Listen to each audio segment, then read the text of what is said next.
மிக அற்புதமான ரொம்ப பேர் கேட்டுக்கிட்டு இருக்காங்க தொடுவசிய அஞ்சனம். இந்த தொடுவசிய அஞ்சனம் ரொம்ப சிறப்பானது. மெனக்கட்டு தயாரித்தா ரொம்ப நல்லது.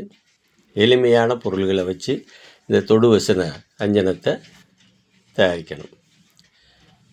இந்த அஞ்சனம் தயாரிக்கிறதுக்கு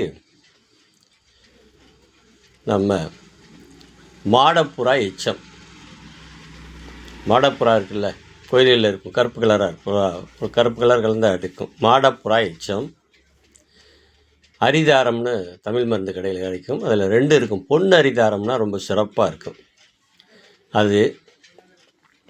அதுபோக காடுகளில் வெள்ளரி சமுளம்னு சொல்லுவாங்க. வெள்ளரி சமுளம்னு ஒரு கொடி மாதிரி செடி மாதிரி முளைச்சிருக்கும்.